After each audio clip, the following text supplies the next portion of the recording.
आज हम पढ़ेंगे शिक्षा मनोविज्ञान का अर्थ। शिक्षा मनोविज्ञान दो शब्दों के संयोग से बना है, यानी कि शिक्षा और मनोविज्ञान। शिक्षा शब्द का तात्पर्य होता है व्यवहार का परिमार्जन, और और मनोविज्ञान शब्द का अर्थ होता है व्यवहार का अध्ययन।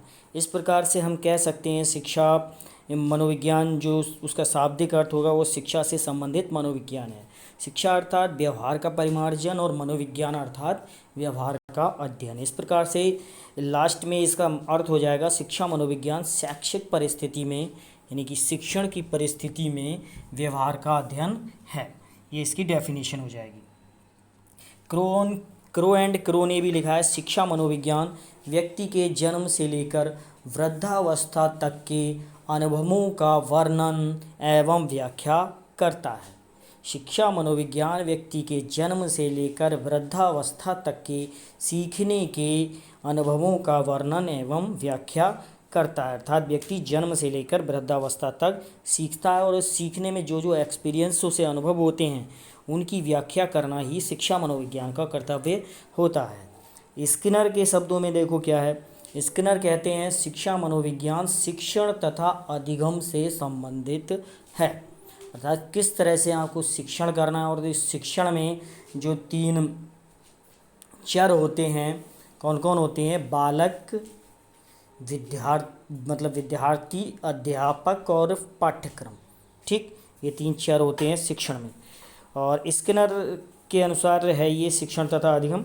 और विशेषताएं क्या है, मानव व्यवहार का परिमार्जन, अर्थात मानव व्यवहार को किस प्रकार परिष्कृत किया जा सकता है, उसको विकसित किया जा सकता है, डेवलप किया जा सकता है, ये शिक्षा मनोविज्ञान ही हमें बताता है।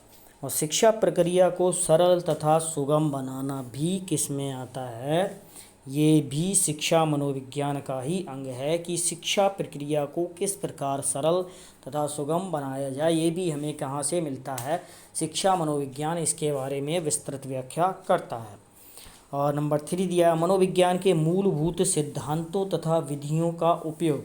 इसके अंतर्गत मनोविज्ञान के मूलभूत सिद्धांतों तथा विधियों का उपयोग किया जाता है। पश्चिमी जो शिक्षा शास्त्री हैं उन्होंने भी अपने सिद्धांत दिए हैं और हमारे यहाँ भी सिद्धांत दिए हैं, जैसे कि रविंद्रनाथ टैगोर हैं और महात्मा गांधी, अरविंद घोष, इन्होंने सिद्धांत दिए हैं हमारे यहाँ पर। और पश्चिमी जैसे अरस्तु है, प्लेटो हैं, सुकरात हैं, इन्होंने पेस्टोलॉजी है, फ्रॉवेल हैं, इन्होंने अपने सिद्धांत दिए। तो इन सब सिद्धांतों का जो अध्ययन है वो मनोविज्ञान के अंतर्गत ही, शिक्षा मनोविज्ञान के अंतर्गत ही किया जाता है। वैज्ञानिक प्रवृत्ति तथा वैज्ञानिक विधियों का प्रयोग किया जाता है, जैसे कि आजकल प्रचलन में है अभी बालक केंद्रित विधि, तो इस तरह से वैज्ञानिक विधियों का प्रयोग किया जाता है। तो आई होप आपको वीडियो पसंद आएगा, और वीडियो आपको पसंद आए तो चैनल सब्सक्राइब कर दें, चैनल और वीडियो को लाइक कर दें। धन्यवाद।